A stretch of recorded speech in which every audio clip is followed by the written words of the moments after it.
जय गुरु जी। गुरु जी के बारे में तो जितना कहा जाए एक्चुअली उतना कम है। सबकी जर्नी गुरु जी के साथ अपनी अपनी रही है और सबको गुरु जी ने ब्लेस किया है। हम और हर आदमी, हर इंसान, हर संगत अपने आप को मोस्ट फॉर्चुनेट समझती है कि जो गुरु जी से मिली या आज भी जिसको गुरु जी की ब्लेसिंग्स हो रही हैं। Same is with us. सिर्फ डिफरेंस ये है कि हम मैं अपने आप को हर एक आदमी ब्लेस समझता है। मैं और ज्यादा समझता हूँ कि मेरे को गुरु जी ने हंसते हंसते, मुस्कुराते मुस्कुराते, बिना कुछ चीज रियलाइज करे ब्लेस करते रहे और इतनी ब्लेसिंग दी कि जिसका कोई अंत ही नहीं है। मैं शुरू से ही मेटेरियलिस्टिक नहीं था। मुझे पैसे से इतना प्यार नहीं था। स्पिरिचुअलिज्म में मैं थोड़ा ज्यादा इंक्लाइंड था।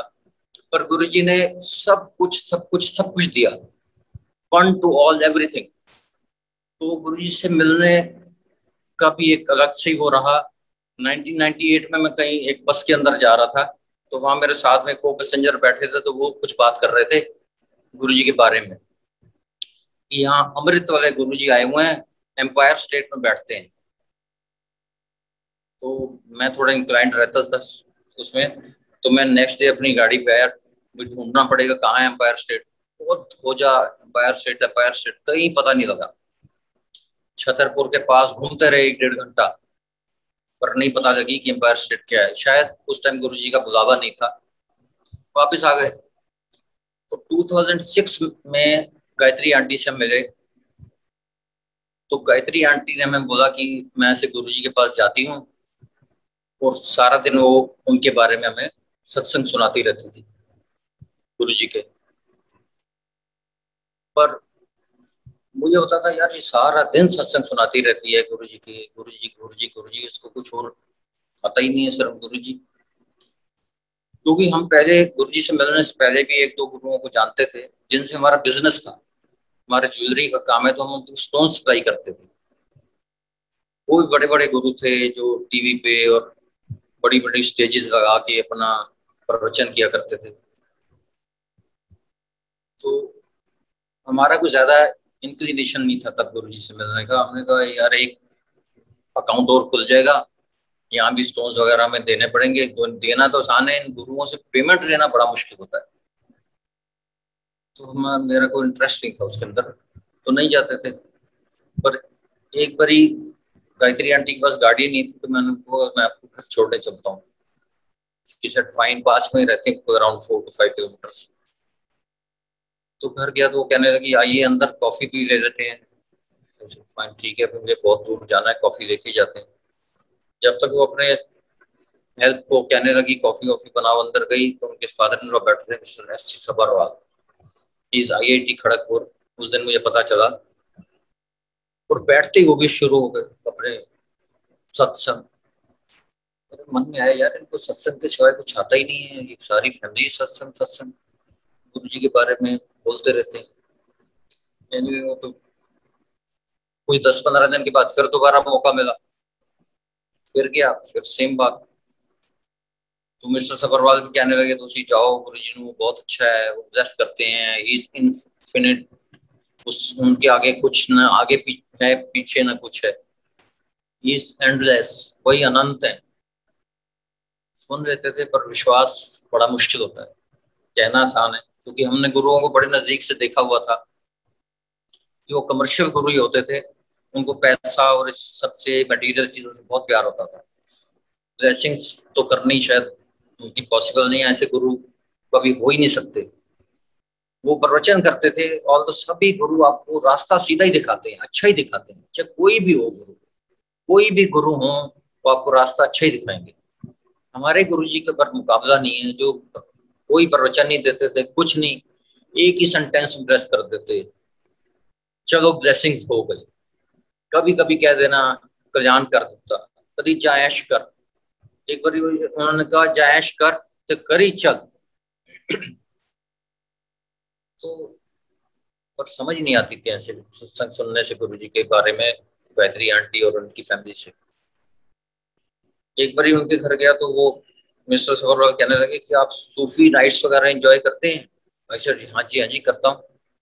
तो कहने लगे आपको ना हम पास देंगे बैसाखी पे, वहाँ सूफी नाइट हो रही है और हंसराज हंस आ रहे हैं।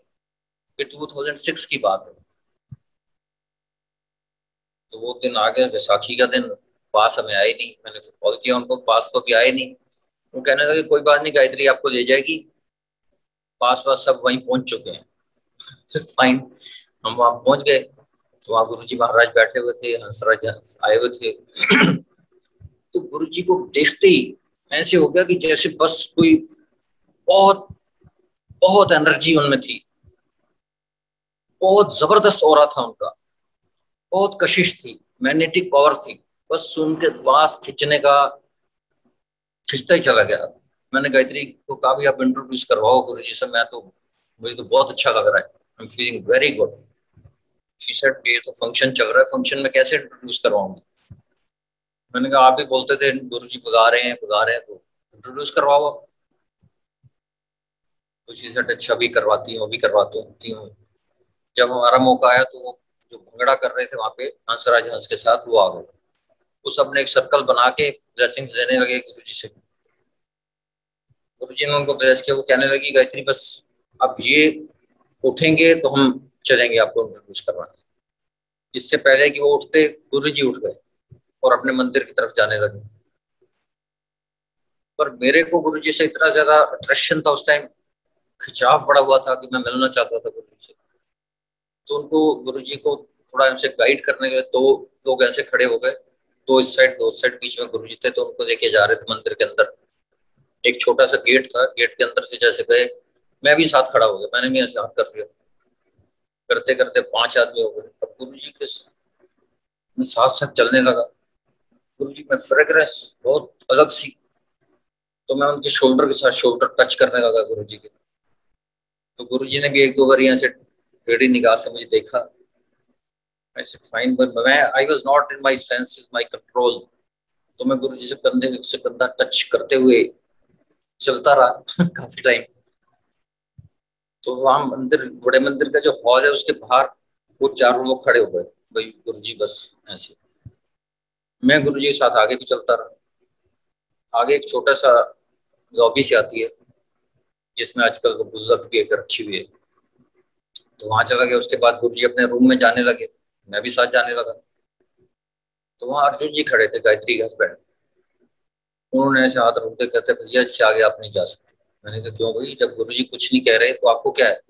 वो कह नहीं भैया मैं तो हैरान हूँ, अब यहाँ तक भी कैसे पहुंच गए, इसके आगे नहीं जा सकते। उन्होंने हाथ जोड़ दिए। तो बड़े अजीब लोग हैं। वाइफ रोज कहती है कि गुरु जी बुला रहे हैं, गुरु जी बुला रहे हैं, गुरु जी के साथ अब जा रहा हूँ। तो उन्होंने रोक दिया मुझे। एनीवे आ गए वापस। तो गुरु जी ने नेक्स्ट डे मैसेज भिजवाया, कहते हैं चौधरी चुस्त है।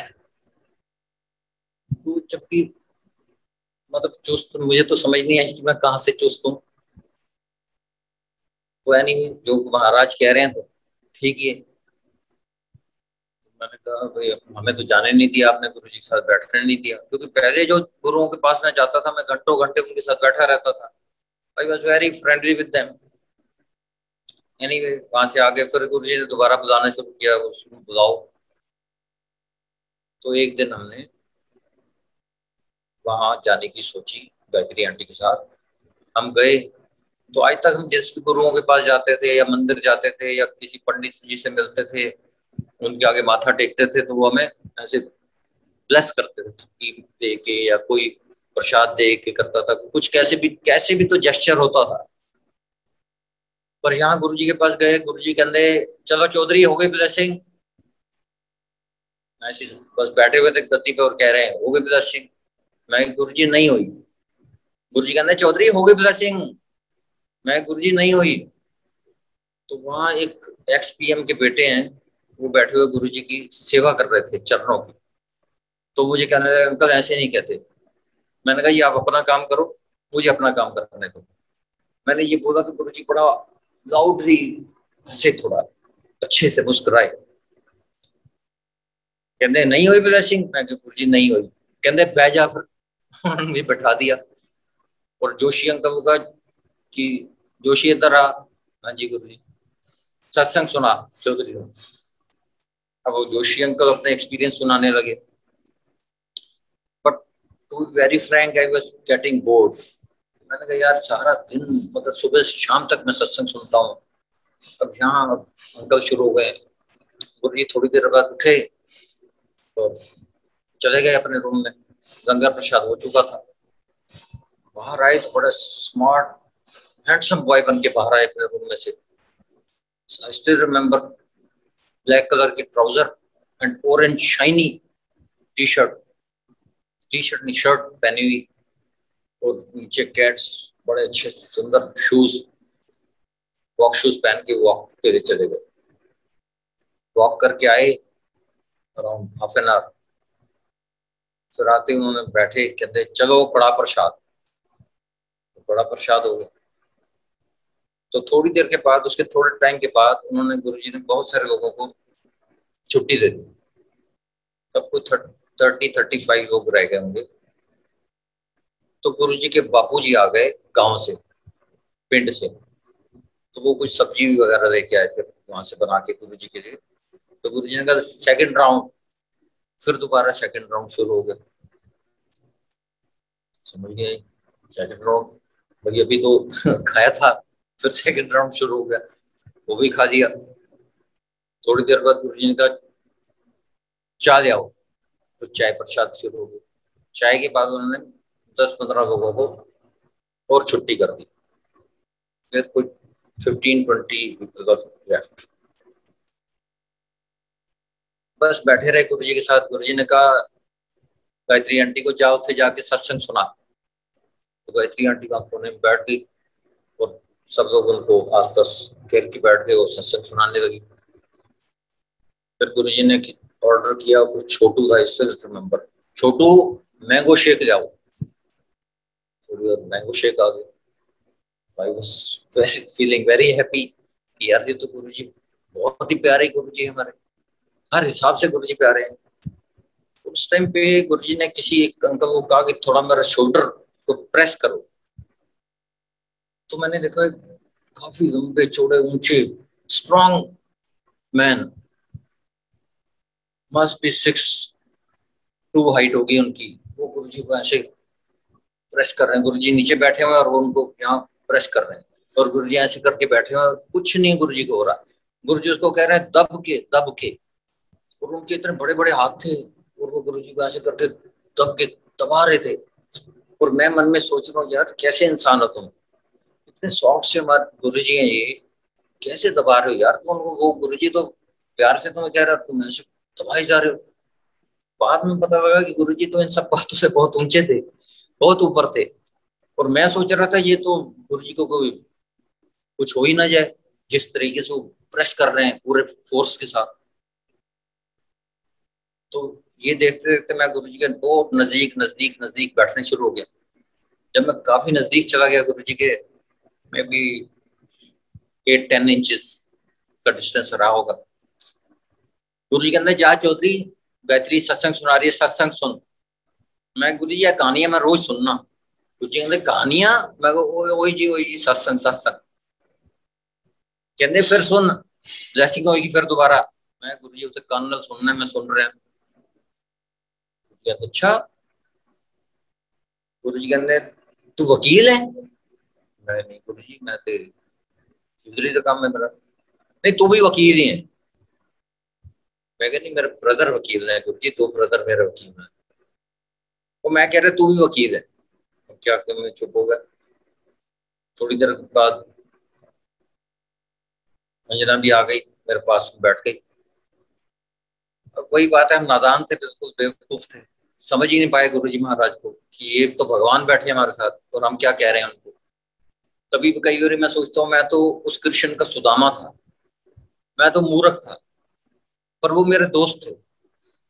मैं उनको ऐसे ही बोला जैसे कोई अपने फ्रेंड को कहता है।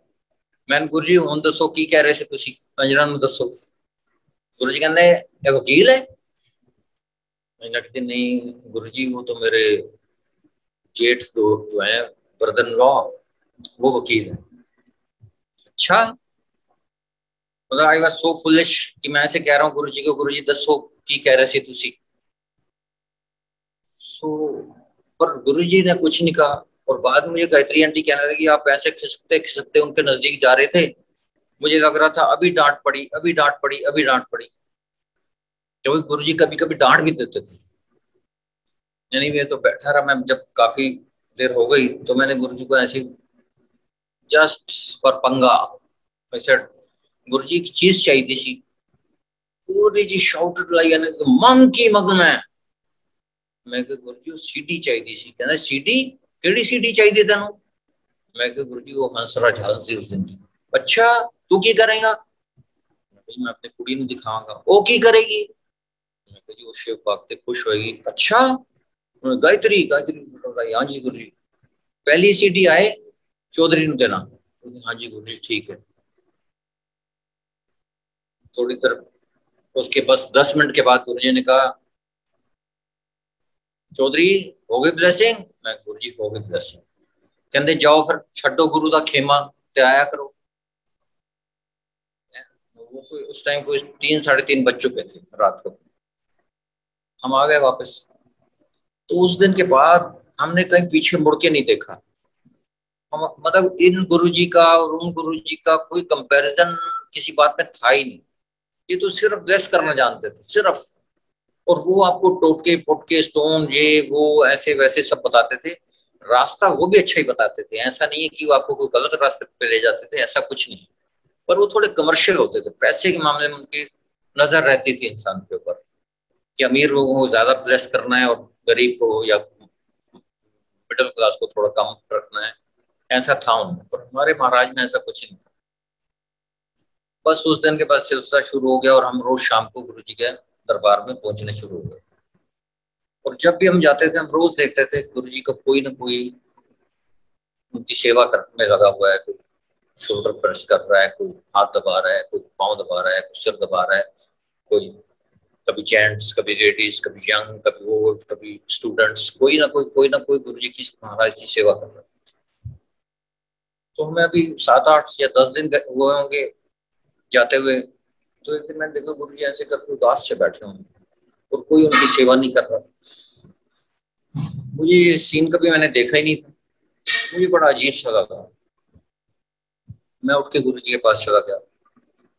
मैंने गुरु जी थोड़ी सेवा करनी। गुरु जी ऐसे ऐसे बड़े आगे कहते की मैं गुरु जी थोड़े चरण दबाने, कहते पीछे हो जा पीछे हो जा, अजय कनेक्शन नहीं होया।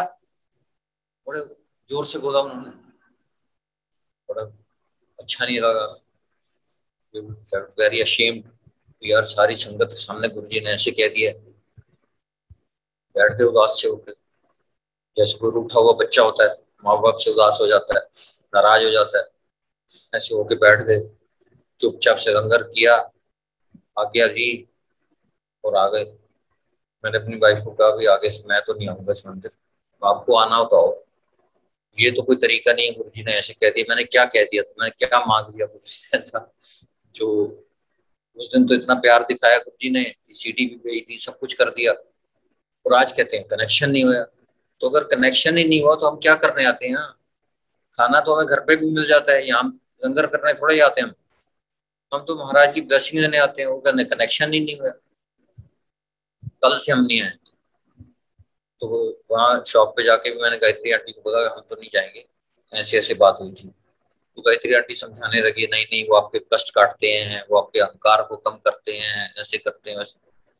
पर वो कुछ बातें समझ नहीं आई उनकी भी कि ये क्या, ये कौन सा नया सिस्टम हो गया।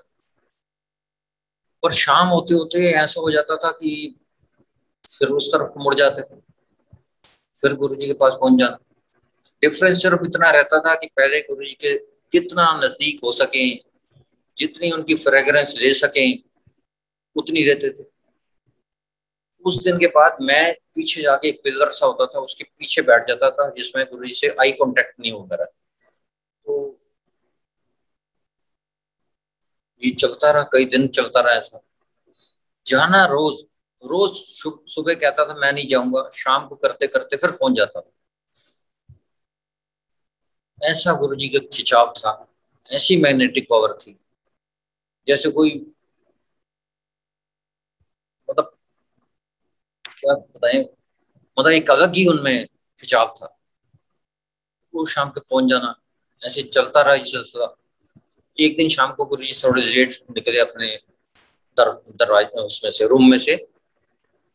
तो जहां उनका रूम था उसकी बस फर्स्ट या सेकंड पे मैं बैठा होता था, छुप के, कि गुरुजी से कांटेक्ट नहीं हुआ। जाना, मत्था टेकना, गुरुजी से आई कांटेक्ट किए बिना, लंगर प्रसाद लेना, बिना आई कांटेक्ट किए आज्ञा लेनी और आ जाना। उस दिन गुरुजी रूम से निकले तो सब लोग खड़े हो जाते थे, मैं भी खड़ा हो गया। जब मैं खड़ा हुआ तो गुरुजी मुझे असली रिमेम्बर ऐसे करके चल रहे थे और उन्होंने मेरी तरफ देख के ऐसे कर दिया आंख से। तो मेरे को ऐसी फील हुई, गुरुजी कह रहे हैं चल छोड़ यार, अब जो हो गया कह दिया कह दिया, लीव इट असाइड। उस दिन के बाद दैट वाज माय फीलिंग कि उन्होंने ऐसे कर दिया तो मतलब इज सेइंग ठीक है। जैसे कि फ्रेंड्स के अंदर होता है आपस में, या हम एक दूसरे को थोड़ा सा कहते हैं चल ठीक है यार अब जाने थे। तो उस दिन के बाद फिर मैं आगे बैठना शुरू हो गया गुरुजी के साथ, क्योंकि प्यार तो गुरुजी से था, तभी शाम को पहुंच जाते थे रोज, नाराज होने के बाद भी पहुंच जाते थे। ये कुछ 20-25 दिन और चला ऐसा। आज्ञा लेने गया गुरुजी से, गुरुजी कहते जा पीछे जाके बैठ जा। पीछे जाके बैठ गए। तब कोई 50 बाकी लोगों को गुरुजी ने आज्ञा दे दी, कोई 150-200 लोग होते थे उस टाइम पे रोज संगत।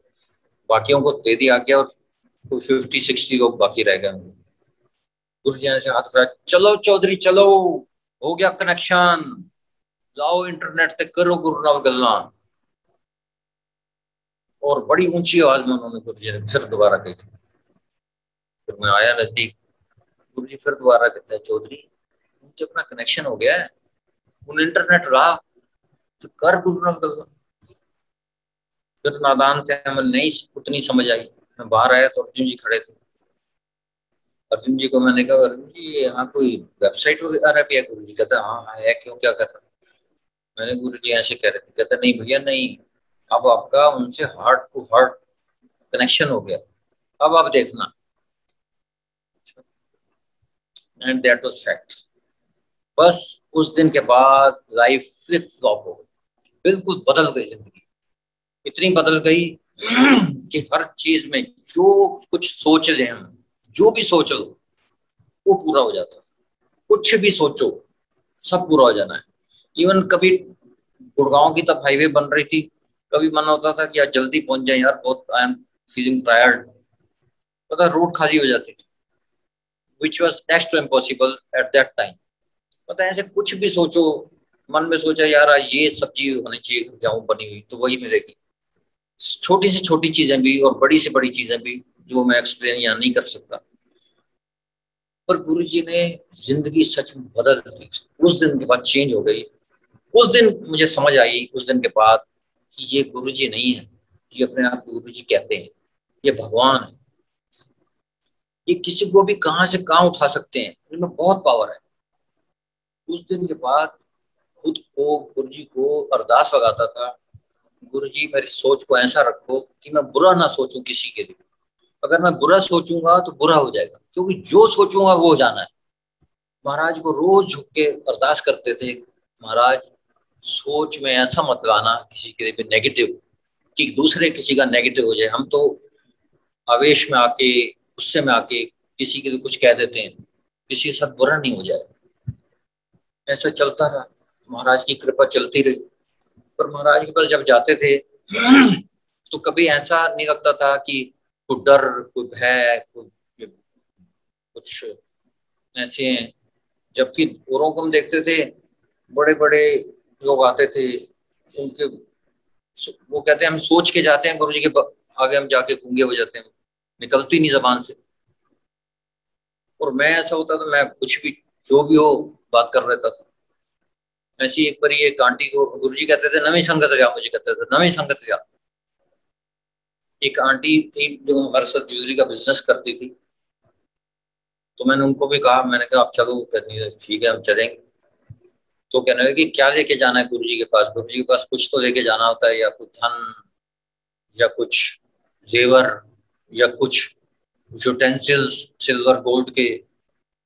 मैंने कहा यहाँ कुछ नहीं चलता, यहाँ सिर्फ दो ही एक चीजें अलाउड हैं, लड्डू प्रसाद और या फ्लावर्स। लड्डू प्रसाद ले जाओगे तो सीधा किचन में रखना है, और फ्लावर्स ले जाओगे तो शायद आपको अंदर ले जाने।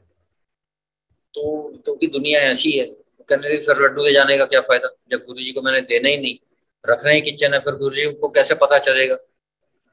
मैंने कहा ये गुरु जी इन सब चीजों से बहुत ऊपर है, हम अभी क्या बात कर रहे हैं ये भी गुरु जी जानते हैं। उसी स्माइल कर दिए जानी में मैं तो फ्लावर्स लेके जाऊंगी। ठीक है। तो उसने बहुत सुंदर, कमला नगर में वो रहती थी, उन्होंने बहुत सुंदर एक शोकेस बनवाया, very beautiful, very big, huge. और वो मैं पार्किंग एरिया में मिली, और वो इतनी वो हो गई, एक्साइटेड थी गुरु जी से मिलने के लिए कि वो फ्लावर बुकेस गाड़ी में छूट गए उसके, और आ गए मंदिर तक पहुंच गए। मंदिर तक पहुंच गए थे, ओहो भैया वो तो मेरे फ्लावर्स तो गाड़ी में रह गए, तो आप फ्लावर्स ले आओ। तो मैं दीदी के साथ, अंजना के साथ जाती हूँ गुरु जी से मिलने। ठीक है, क्योंकि वो पहुंच चुके थे गेट तक। तो मैं वापस गया, फ्लावर्स लेके आया। जब मैं वापस आया तो गुरु जी के वो बिल्कुल सामने बैठी हुई थी, फर्स्ट, आगे आगे। आई गॉट कंफ्यूज, मैंने कहा ये फ्लावर्स, वो तो बड़ी लेडी डिफरेंट है, इतने प्यार से बुकेज भी बनवा के लाई है। अब क्या करूं मैं, गुरु मेरा सामने बैठा है, और मैं फ्लावर्स उसको कैसे दे दूं कि ये लो जी फ्लावर्स आप गुरु जी को दे दो। And I had very little time, 30 seconds only to decide what should I do, to whom should I give flowers. I was just confused, पर फिर भी माइंड में ये आया, नहीं नहीं उस लेडी को बाद में देख लेंगे, महाराज के सामने किसी और को फ्लावर कैसे दे सकते हैं। तो मैंने फ्लावर्स महाराज को दे दिए। गुरु जी ने उन उस टाइम पे गुरु जी वैसे फ्लावर इमीडिएट पीछे भेज देते थे, पर गुरु जी ने इशारा करा यहीं रहने दो, तो उनके टेबल के पास वो फ्लावर रख दिए गए। और मैंने गुरु जी को किसी बात, कोई थी बात तो मैंने थैंक्स कहा गुरु जी को। गुरु जी कहते चौधरी सोच सिद्धि सी ना तो कम सिद्धा होया, ये सोच पुठी होंगी कम पुठा होना सी। तो ये वर्ड मुझे अभी भी याद है, और अभी भी कोशिश यही होती है कि सोच को सीधा जितना पॉसिबल है रखो। हम कोई सुपर ह्यूमन बीइंग नहीं है कि सोच हमेशा ही सीधी रहे, नहीं रहती, कितना भी कोशिश करो, कितना भी कह दो, हमेशा सोच सीधी नहीं रहती। कोशिश है कि सोच को सीधा ही रखें, टेढ़ा ना करें, नहीं तो काम टेढ़ा ही होगा। तो ऐसे गुरु जी बोलते रहते थे नमी संगत या, नमी संगत या, हमेशा कहते थे। तो हम जितना भी कोशिश होती थी ले जाते थे। वन फाइन डे गुरु जी ने कहा तू हफ्ते एक दिन आया कर, नवी संगत नु जाओ, पुरानी संगत हफ्ते चिक वारी। मैं गुरु जी वैसे तो नवी संगत हाँ। गुरु जी कहना चल कमलिया, मैं तेन इन्ना ब्लेस कर देता है तो पुरानी संगत हो गया। और ये 4-5 महीने ही हम मिले थे गुरु जी से, पर ये सच था कि गुरु जी ने हमें ब्लेस इतना कर दिया था जिसका एंड नहीं है, अंत नहीं है। वो समझ आता था, आज भी समझ आता है, बट फुली ब्लेस्ड। बड़ा शुक्राना है महाराज का। यानी तो गुरु जी ने कहा एक दिन आना है, बट अगर आप नई संगत लाते हो तो फिर रोज आ सकते हो। आई वॉज वेरी हैप्पी, मैंने कहा ये क्या बात है, ये तो कुछ भी नहीं है। अगर नई संगत लाना है और फिर आ सकते हैं तो मैं तो रोज ले आऊंगा किसी ना किसी को। हम तो यहीं पैदा हुए, वहीं बड़े हुए, इतने फ्रेंड्स हैं हमारे, इतने स्कूल के कुलीग्स हैं, बिजनेस में बहुत सारे हैं।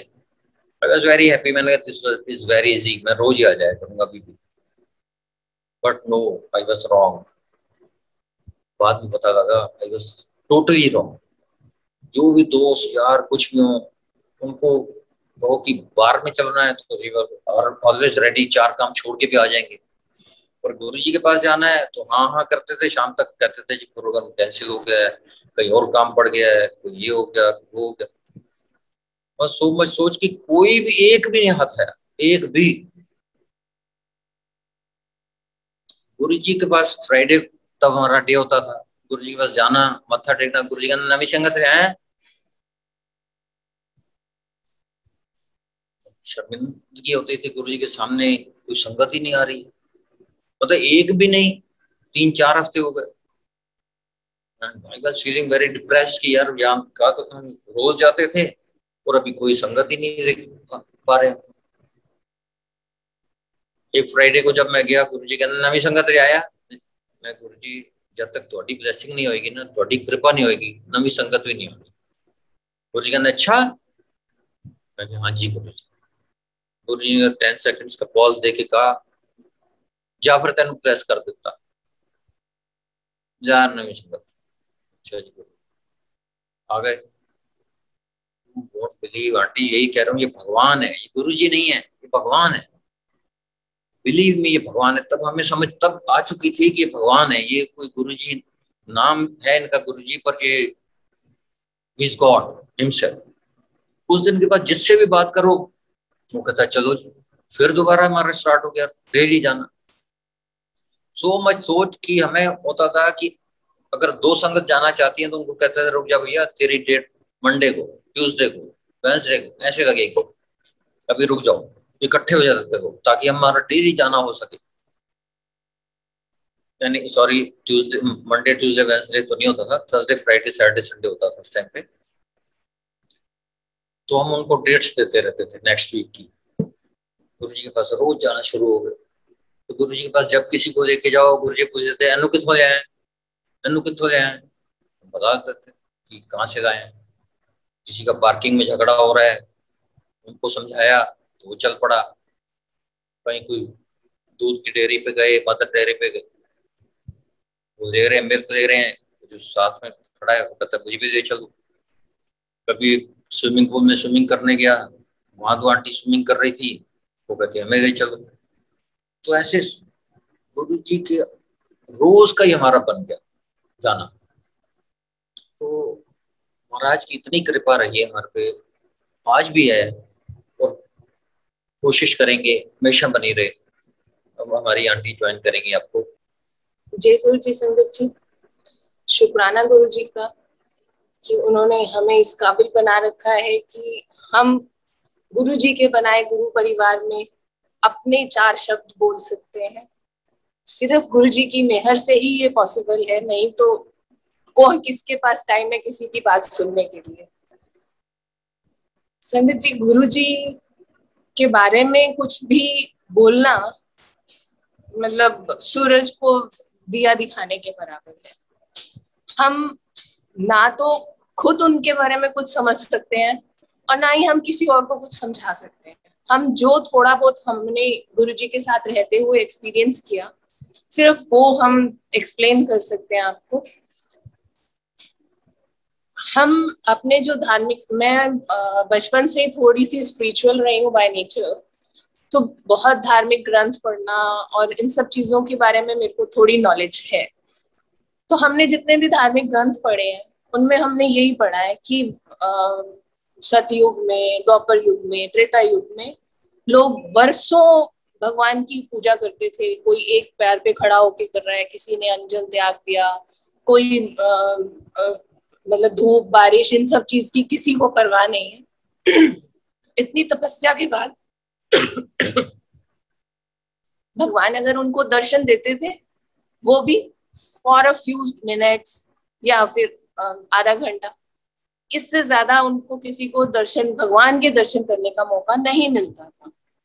पर हम आज अपने आप को ब्लेस्ड मानते हैं कि गुरुजी जो कि शिव रूप में उन्होंने अवतार लिया इस धरती पर, और हमें मौका मिला उनके चरणों में बैठने का, और कुछ मिनट कुछ सेकंड नहीं, घंटों हम उनके चरणों में बैठे रहते थे और वो हमें ब्लेस कर रहे थे। गुरुजी जब ब्लेस करते हैं तो गुरुजी के ब्लेस करने के लिए उनको कोई हमारे लिए कुछ करना नहीं पड़ता, सिर्फ उनकी नजरों के सामने से हम गुजर जाते हैं और हम ब्लेस हो जाते हैं। परंतु हम ह्यूमन बीइंग्स फिर भी इफ बट किंतु परंतु में उलझे रहते हैं। तो जब हमें गुरुजी, मुझे पर्सनली जब गुरुजी के दर्शन हुए तो विश्वास नहीं हुआ कि ये भगवान है। पर एट द सेम टाइम मुझे वहां गुरुजी के मंदिर में जाना, वहां का ऑरा, वहां का एनवायरनमेंट बहुत पीसफुल लगता था और ऐसा लगता था कि हम स्वर्ग में पहुंच गए हैं। मतलब out of this world experience था वो। तो वहां जाना बहुत अच्छा लगता था, बट गुरुजी से कनेक्शन बनाने में मुझे थोड़ा सा टाइम ज्यादा लगा अंकल के कंपैरिजन में। अंकल को तो गुरुजी ने मजाक मजाक में ही बहुत ब्लेस कर दिया। ब्लेस तो उन्होंने सभी को किया, मुझे, मेरे बच्चों को, सबको उन्होंने ब्लेस किया। पर हमें ये समझने में बहुत टाइम लगा कि वो भगवान है और उनके तो हम सामने से गुजर रहे हैं तो उनकी ब्लेसिंग हम तक पहुंच ही गई है। हम कुछ नहीं भी करेंगे तो भी वो हमें ब्लेस कर देंगे। पर गुरुजी का बहुत बहुत शुक्राना कि उन्होंने हमें अपने काबिल समझा। हम किसी काबिल है नहीं कि हम भगवान के सामने बैठ सके, लेकिन उन्होंने हमें इस काबिल समझा। और मेरे माइंड में बहुत इफ्स एंड बट्स होने के बावजूद एक बार गुरुजी ने गायत्री आंटी को भेजा कुछ सेवा देके कि चौधरी आंटी ने ये सेवा करनी है। तो मैं ऑफिस जाती थी तो मेरे को ऑफिस में फोन आया कि गुरुजी के लिए कुछ करना है तो आप कब फ्री हो सकते हो। तो बस इतना था कि अब ये भी शायद गुरुजी की ब्लेसिंग है या जो भी है, कि मैंने इमीडिएटली कह दिया कि हाँ आज ही चलते हैं, जो भी काम करना है आज ही कर लेते हैं। तो हम गए, गुरुजी ने जो भी आज्ञा दी थी वो सब हमने किया। और गायत्री आंटी वो अपना वो लेकर चली गई और मैं वापस अपने ऑफिस चली गई। तो जब मैं गायत्री जाने लगी तो मैंने उनसे पूछा कि हमें कैसे पता चलेगा कि जो काम गुरुजी ने दिया था वो मैंने गुरुजी की पसंद के हिसाब से किया है कि नहीं किया है। तो उसने कहा कि ये बात कौन गुरुजी से पूछ सकता है, आपका अगर मन है तो आप पूछ लेना। मैंने कहा हाँ मैं तो पूछ लूंगी, अब हम इतनी उससे कर रहे हैं कुछ काम तो हम जानना चाहेंगे कि सामने से उनका क्या रिएक्शन है। तो उसने कहा ठीक है आप शाम को आओगे, आप पूछ लेना अपने आप ही, मैं नहीं गुरुजी से ये बात कह सकती। ठीक है। पर गुरुजी हमारे हमें बोल के कुछ नहीं समझाते, उनका जो भी तरीका है हमें ब्लेस करने का या हमें कुछ भी समझाने का, वो शब्द बानी से। तो उस दिन शाम को हम जाके मैंने मत्था टेका, बैठे मंदिर में, चाय प्रसाद ली और आंख बंद करके जैसे ही बैठे तो एक शब्द लगा जिसमें साखी चल रही थी। उस साखी में ये था कि गुरु नानक देव जी के कोई गुरु नानक देव जी अलग अलग गांव में घूम के लोगों को ब्लेस किया करते थे और वो गांव के अंदर नहीं जाते थे, गांव के बाहर ही कहीं अपना डेरा लगा के और लोग उनके पास आके ब्लेसिंग लेते थे।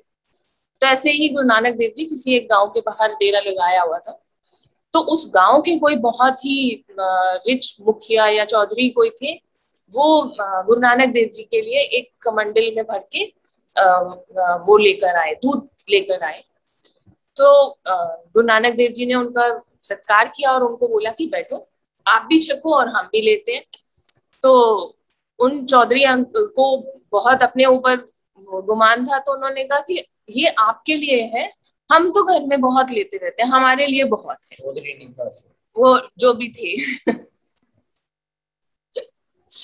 मुखिया थे उस गांव के। तो उन्होंने बोला कि ये गुरुजी ये आपके लिए है, हम हमारे पास घर में बहुत। तो उन्होंने गुरु नानक देव जी ने बोला, पीछे सरयू नदी बह रही थी, कि आप जाओ जाके हाथ मुंह तो धोआ हो जाके और तब आके यहाँ पे बैठ के शब्द बानी सुनना। तो वो जो भी मुखिया थे वो वहां गए नदी में अपना हाथ मुंह धोने के लिए। तो जैसे ही उन्होंने हाथ में पानी भरा तो नदी में पानी बह रहा है लेकिन उनके हाथ में आते ही वो दूध बन गया। वो हैरान हुए, उन्हें लगा शायद यहाँ पे दूध गिरा हुआ होगा, वो थोड़ी और आगे चले गए। वहां जाके उन्होंने अपने हाथ में पानी लेने की कोशिश करी, वो फिर दूध बन गया। काफी आगे तक वो चलते गए और उनके हाथ में वो पानी लेते थे और वो दूध बन जाता था। तो थोड़ी देर बाद उनको रियलाइज हुआ कि ये जिन गर्व के साथ में वो भगवान को दूध अर्पण कर रहे थे, उनके तो वो उनमें तो ये काबिलियत है कि वो नदी के बहते पानी को भी दूध बना सकते हैं, तो उनको हम क्या अर्पण कर सकते हैं। वहां बैठकर ये साक्षी मैं सुन रही हूँ और मेरे माइंड में ये ख्याल आ रहा है कि गुरु जी के लिए हम क्या छोटा सा कुछ कर रहे हैं और हम चाह रहे हैं उनकी अप्रिसिएशन, हम चाह रहे हैं कि हम उनसे जाने कि वो कैसा लगा क्या। He is not a human being, वो भगवान है। उन्हीं का दिया हुआ हम उन्हें वापस करके उनका रिएक्शन जानने की कोशिश कर रहे हैं। उस समय मेरे को रियलाइज हुआ। तो उसके बाद जब लंगर की बारी आई तो हमारा फर्स्ट राउंड में लंगर नहीं था। हम बाहर होल्डिंग एरिया में बैठ के वेट कर रहे थे। तो गायत्री आंटी मुझे मिली तो उसने कहा कि जब आप आज्ञा लेने जाओगे ना तो आप गुरुजी से पूछ लेना। तो मैंने कहा गायत्री, मैं जो अभी अंदर साखी सुन के आई हूँ उसके बाद मेरे में हिम्मत नहीं है कि मैं गुरुजी से कुछ भी पूछ सकूं। अगर गुरुजी को पसंद है तो गुरुजी का शुक्राना, नहीं है तो मुझे माफी दें कि मेरी समझ इतनी थी, मैं नहीं इसके बियॉन्ड उनको समझ पाई। पर अभी जब गुरुजी के काफी सारे हमने वीडियोस देखे और बहुत सारी चीजें देखी तो कहीं मैंने देखा कि गुरुजी ने वो चीज को भी यूज किया है। सो उस बात के लिए शुक्राना गुरुजी का कि उन्होंने हमारे नादान तरीके से किए हुए गिफ्ट को भी एक्सेप्ट किया और ब्लेस किया। गुरुजी तो हमें, जब से हम गुरुजी से मिले वो तो हमें ब्लेस करते ही रहे, करते ही रहे। सिर्फ हमें ही समझने में टाइम लगा, हम ही बहुत सारे इफ्स एंड बट्स में उलझे रहे। मैं शुरू से माता को मानती थी गुरुजी के पास जाने से पहले। तो जब हम गुरुजी के पास जाने लगे तो सब लोग कहने लगे कि सब कुछ गुरुजी में ही समाहित है। बहुत अच्छा लगता था तो मैं मंदिर जरूर जाती थी। हमारे ऐसे जर्नी चलते चलते में एक टाइम आया जबकि नवरात्रि आ माता के, तो हम नवरात्रों में घर में खेती बीजते हैं और सारे नवरात्रों में मैं फास्ट रखती हूँ। जब मैंने नवरात्रे आए तो मेरे को किसी एक गायत्री आंटी की मदर इन लॉ ने ही बोला कि आप अगर वो रखोगे, नवरात्रे रखोगे तो फिर आप मंदिर तो नहीं जा पाओगे 8-9 दिन के लिए। तो मैंने उनसे बोला क्यों, ऐसा क्या? तो वो बोली कि मंदिर में जाओगे तो वहां तो फिर लंगर प्रसाद लेना होता है और लंगर में वहां तो प्याज और लहसुन वगैरह हर चीज यूज होती है और नवरात्रों में हम ये सब चीज नहीं खाते हैं। तो मैं उनको बोल रही हूँ कि कोई जरूरी थोड़ी है कि मुझे वहां जाके लंगर करना है। मुझे नहीं पता था कि हम भगवान के सामने बैठे हैं और हम उनकी नजरों से नहीं बच सकते। तो उनकी मदर इन लॉ ने मुझे अपने तरीके से समझाने की कोशिश करी कि अगर आप वहां जाके लंगर नहीं लेते हो तो मतलब आप गुरुजी से ब्लेसिंग नहीं ले रहे हो तो कोई फायदा नहीं है आपका वहां जाना, तो आप नवरात्रों के बाद ही चले जाना। तो मुझे था कि नहीं, मुझे तो वहां जाके बहुत पीसफुल लगता है तो मुझे तो जाना है, मैं एक भी दिन मिस नहीं कर सकती। तो मैं अपना अपने माइंड में अपनी आप को स्मार्ट समझते हुए ये सोच के गई थी कि मैं मंदिर जाऊंगी, शबद बानी सुनूंगी, चाय प्रसाद लूंगी और जब लंगर का टाइम होगा तो मैं बीच से बाहर निकल आऊंगी। और जैसे होल्डिंग एरिया में बहुत लोग वेट करते हैं सेकंड राउंड लंगर की, तो सेवादार तो आके सिर्फ आवाज लगाते हैं कि सेकंड राउंड लंगर के लिए आप जो उनका लंगर रह गया वो लोग आके ले। तो जब वो बुलाएंगे मैं जाऊंगी। तो मैं लंगर भी नहीं किया और गुरुजी की वहां मंदिर में बैठ के अपना मेडिटेशन भी कर लूंगी। बट हम नादान थे, हम नहीं जानते थे कि हम जो मन में सोचते हैं वो भी गुरुजी सब जानते हैं। मैं जाके वहां पर बैठी और अपने आप को ऐसा प्लेस किया था कि फर्स्ट राउंड में मेरा लंगर का नंबर आ ही ना सके। बट गुरुजी तो गुरुजी है। जब मैं वहां पर शबद बानी चली, आंख बंद करके बैठी तो मुझे पता नहीं चला कि कब संगत जैसे ज्यादा हो जाती थी तो सेवादार अंकल बोलते थे कि आप आगे खिसक जाओ, आगे खिसक जाओ। आगे खिसकते खिसकते खिसकते मैं कब बिल्कुल वॉल के साथ में जाके मेरी सीट बन गई मुझे नहीं पता चला। और जब लंगर की अनाउंसमेंट हुई तो मैंने देखा कि मैं तो चारों तरफ से लोगों से घिरी हुई हूँ और बीच में मैट्स बिछ चुके हैं। अब उसमें से मैं बीच से उठ के जाऊं वो तो बड़ा ऐसा लगेगा कि मैं निरादर कर रही हूँ किसी का। मैं वहां बैठी रही और मैंने फिर मन में सोचा चलो 4 लोगों की थाली आएगी तो मैं नहीं खाऊंगी लंगर और मैं बाकी लोगों को रिक्वेस्ट कर दूंगी कि आप लोग ले लो मेरे शेयर। अब मैंने ऐसा भी सोचा पर मैं फिर नादान थी क्योंकि वहां जो भी गुरुजी के भगत आ रहे थे वो सब लोग बहुत समय से आ रहे थे तो वो गुरुजी के सारे तौर तरीकों से जानते थे। वो लोग बोले कि नहीं 4 लोगों की थाली आई है, आपका शेयर है तो हम कैसे खा सकते हैं। अब मैं बहुत बुरी तरह से फंस गई, मुझे समझ नहीं आया। सामने गद्दी पे गुरुजी बैठे हैं और मैं ना तो उठ के जा सकती हूँ और ना ही मैं बिल्कुल ऐसे बैठ सकती हूँ क्योंकि मेरे साथ के 3 लोग और नहीं लंगर कर रहे। उस समय मुझे कुछ भी समझ नहीं आया।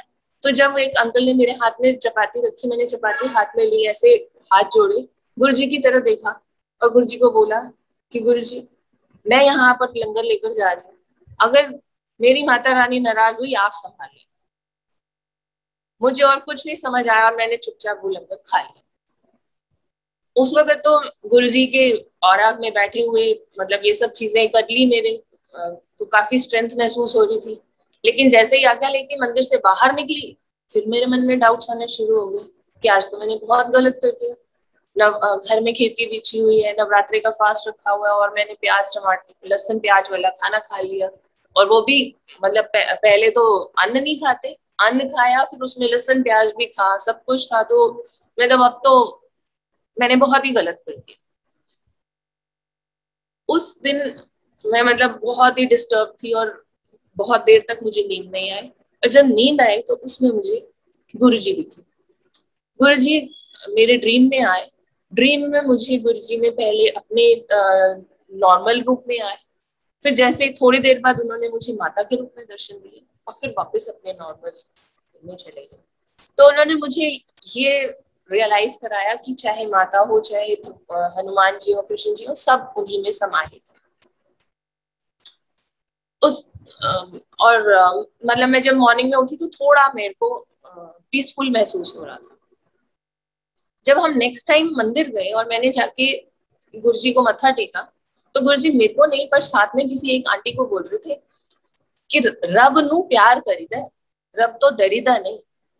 और उस समय मुझे ऐसा लगा कि जैसे गुरुजी मुझे ये समझाने की कोशिश कर रहे हैं कि हम ये सब जो बातें हैं कि माता के लिए व्रत रखेंगे तो अनाज नहीं खाएंगे, या मंडे के फास्ट है तो नमक नहीं खाना, ये सब हम लोगों ने, इंसान ने बनाए। भगवान को इन सब चीजों से कुछ नहीं है, उनको सिर्फ हमारे मन की श्रद्धा और हमारे मन का विश्वास चाहिए और उन्हें कुछ नहीं चाहिए। ये बात की रियलाइजेशन मुझे गुरुजी ने उस टाइम पे करवा दी। और गुरुजी की ब्लेसिंग तो हमारे ऊपर हमेशा से है, हमेशा से चल रही है। मैंने कभी गुरुजी से ऐसा कुछ मांगा नहीं, क्योंकि बहुत कृपा है भगवान की कि लाइफ ठीक ठाक ही चल रही है, कहीं कोई दिक्कत नहीं है। पर हमें गुरुजी ने गुड़गांव में गुरुजी की आज्ञा से हम लोग शिफ्ट हुए थे। अब मैं दिल्ली में, मेरा ऑफिस था, तो दिल्ली में जहाँ हम पटेल नगर में रहते थे तो वहाँ ऑफिस की कैब आती थी और मैं ऑफिस की कैब से कम्यूट करती थी। गुड़गांव में आए तो वहाँ कुछ ना तो पब्लिक ट्रांसपोर्ट था, ना ही कोई चार्टर्ड बस थी और ना ही कोई ऑफिस की कैब आती थी। तो मैं थोड़ी सी परेशान थी कि मैं कैसे कम्यूट करूं। मुझे ड्राइविंग आती थी लेकिन इतनी कॉन्फिडेंट नहीं थी कि मैं रोड पर अकेले गाड़ी लेकर जाऊं। अभी वही होता है कि बहुत सारी चीजें होती है कि आपको टेक्निकली पता है कि आपको ड्राइविंग व्हील घुमाना है, क्लच गियर, ये वो उस सब की आपको नॉलेज है, लेकिन रोड पर आप कॉन्फिडेंटली रोड चला पाएंगे या नहीं चला पाएंगे, उस ट्रैफिक में से, दिल्ली का जो ट्रैफिक होता है उसमें से निकाल पाएंगे या नहीं निकाल पाएंगे, वो सब आपका मतलब अंदर इंटरनल स्ट्रेंथ होती है, वो शायद मुझ में नहीं थी। तो एक बार मैं किसी एक सत्संग में गई हुई थी, तो वहां गुड़गांव के एक गुप्ता अंकल है, वो अपना सत्संग शेयर कर रहे थे कि वो बता रहे थे कि उनको गाड़ी ड्राइव करनी नहीं आती थी, गुरुजी की ब्लेसिंग से उनको गाड़ी मिली और विदाउट एनी ड्राइविंग का वो लिए हुए, लाइसेंस लिए हुए, वो गाड़ी ड्राइव करना सीख गए। तो उनका ये सत्संग सुनते हुए मैं अपने मन में सोच के गुरुजी की तरफ अरदास कर रही हूँ कि गुरुजी मैं भी तो ऐसे ही परेशान हूँ, मेरे को भी ऐसे ही सिखा दो आप गाड़ी चलानी। एंड संगत जी, यू वोंट बिलीव, मुझे सामने से गुरुजी का रिस्पॉन्स आता है, तू भी सीख, मैं तेरे भी नाल। अब गुरुजी के ऐसा कहने से मुझे थोड़ा कॉन्फिडेंस आ गया और नेक्स्ट डे मैंने अपनी, मेरे पास एक पुरानी सी कार थी, तो मैंने सोचा कि पहले मैं इसी पुरानी गाड़ी में ही प्रैक्टिस कर लेती हूँ, थोड़ा मेरे को जब मैं ट्यून्ड अप हो जाऊंगी उसके बाद में मैं नई गाड़ी ले। पर अंकल मुझे थोड़ा डाउट में डालते थे कि पुरानी गाड़ी अगर रास्ते में ब्रेक डाउन हो गया तो मुश्किल हो जाएगी।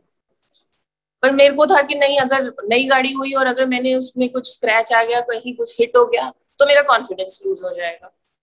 तो मैंने गुरुजी को अरदास करी कि गुरुजी अब आप ही ने संभालना है, आपने हाथ पकड़ाया तो पूरा आगे तक लेकर जाना है। एंड संगत जी, यू वोंट बिलीव, मैंने 15-20 दिन में ही मैं बहुत अच्छे से गाड़ी चलाने लगी और जहां जहां मतलब ट्रैफिक जैम होता था, जैसे आगे का दिखाई देता है रोड पे आगे ट्रैफिक जैम हो रहा है, तो मेरे को ना माइंड में ही ऐसे थोड़ी घबराहट सी होने लगती थी कि आगे मैं कैसे जाऊं, कैसे गाड़ी निकालूंगी, कहीं हिट तो नहीं हो जाएगा, कहीं किसी के साथ में मैं स्क्रैच तो नहीं कर दूंगी। और जैसे ही मेरे मन में ये डाउट्स आते थे, अचानक से मुझे कहीं से फ्रेग्रेंस आने लगती थी। और जैसे ही मुझे फ्रेग्रेंस आती थी, मुझे लगता था कि अरे मैं क्या क्यों भूल गई कि गुरुजी मेरे साथ, मुझे कुछ नहीं होगा। मैंने पूरा 1 साल वो पुरानी गाड़ी से अपना ऑफिस का आना जाना अप एंड डाउन किया। एक भी बारी गाड़ी रास्ते में ब्रेक डाउन नहीं हुई, एक बारी सिर्फ पंक्चर हुआ था, और वो भी बिल्कुल पेट्रोल पंप के सामने, कि मैंने सामने से पेट्रोल पंप से अटेंडेंट को बुलाया और अपना व्हील चेंज करवा लिया। सो गुरुजी मतलब संगत जी, हम अगर गुरुजी को अपनी जिंदगी की छोटी से छोटी चीज में भी बुलाते हैं ना, तो गुरुजी वहां भी हमारा साथ देते हैं। बड़ी तो हमें पता ही नहीं कि किन किन तकलीफों से गुरुजी हमें बचा रहे हैं, वो तो हमें पता ही नहीं है। हम तो छोटी छोटी उलझनों में उलझ के वहां पर भी हम गुरुजी को याद करते हैं, तो गुरुजी उसमें भी हमें ब्लेस कर देते हैं। टाइम है अभी। इसके अलावा मतलब मेरे क्योंकि मैंने कभी गुरुजी से कुछ मांगा तो नहीं है, बट और कभी मैंने जो भी सत्संग सुने, लोगों के साथ जो भी मिरेकल्स होते थे, मैं कभी उसमें डाउट भी नहीं करती थी, कभी अपने मन में सोचती भी नहीं थी कि ये सब कैसे पॉसिबल है। गुरुजी ने किसी का कैंसर कैसे ठीक कर दिया, किसी के हियरिंग पावर कैसे आ गई, मेरे मन में कभी इस टाइप का कोई डाउट नहीं आया। और आज मुझे ये समझ आती है कि वहां पर अगर हम डाउट करते हैं तो वो डाउट्स भी कैसे गुरुजी क्लियर करते हैं। सिर्फ एक पॉइंट पर एक बार एक अंकल अपना कोई सत्संग शेयर कर रहे थे अंपायर स्टेट में। वो बता रहे थे कि वो किसी फॉरेन कंट्री में गए थे और वहां पर उनके कुछ इमिग्रेशन के डॉक्यूमेंट्स में कुछ प्रॉब्लम आ रही थी, और वो परेशान थे और उन्होंने गुरुजी को याद किया। उनको गुरुजी की फ्रेग्रेंस फील हुई और 5-10 मिनट के बाद ही उनका प्रॉब्लम सॉल्व हो गया। ये सत्संग में वहां पर बैठकर सुन रही हूँ और मेरे मन में डाउट आ रहा है कि ये लोग गुरुजी को बहुत ज्यादा प्यार करते हैं ना, तो शायद इसलिए हर चीज में गुरुजी की इन्वॉल्वमेंट समझते हैं। नहीं तो इमिग्रेशन में गुरुजी का क्या रोल, वो उन्होंने क्या किया होगा। और वहां पर एयरपोर्ट पे पता नहीं किसी ने कोई परफ्यूम रखा होगा, किसी टाइप की कोई फ्रेग्रेंस पड़ी हुई होगी, और ये सोच रहे हैं कि गुरुजी की फ्रेग्रेंस वहां पर रही। तो मगर फिर मैंने अपने मन में को समझाया कि चलो ठीक है, उनका प्यार है गुरुजी के लिए, अगर वो ऐसा सोचते हैं तो बहुत अच्छी बात है। बट ये डाउट मेरे मन में था, और वो डाउट मेरा गुरुजी ने ऐसे क्लियर किया कि मुझे ऐसी ऐसी जगहों पर फ्रेग्रेंस आई, ऐसी ऐसी जगहों पर जहां पर पॉसिबल नहीं है कि कुछ भी कहीं पर खुशबू आ सकती है। जैसे दिल्ली के बारिश के मौसम में दिल्ली के गटर्स वगैरह ओवरफ्लो होने लगते हैं, तो सब जगह बदबू होती है बारिश के पानी की। बट मुझे उस समय फ्रेग्रेंस आ रही है गुरुजी की। किसी एक जगह से जा रही हूँ जहां पर अभी घर में सफाई नहीं हुई है, अभी मॉर्निंग का टाइम चल रहा है, वहां मुझे फ्रेग्रेंस आ रही है। गाड़ी ड्राइव कर रही हूँ, वहां मुझे फ्रेग्रेंस आ रही है। इस हद तक मुझे गुरुजी की फ्रेग्रेंस आई कि एक दिन मैंने गुरुजी के आगे हाथ जोड़ के बोला कि गुरुजी आई एम सॉरी, मैंने इस बात पे आपको डाउट किया। अब मैं मानती हूँ, मैं जानती हूँ कि आप जहां होते हैं वहां गुरुजी की फ्रेग्रेंस आती है। ये जरूरी नहीं है कि जहां फ्रेग्रेंस नहीं आ रही वहां गुरुजी नहीं है, लेकिन गुरुजी अपनी प्रेजेंस रियलाइज करा देते हैं अपनी फ्रेग्रेंस से। सो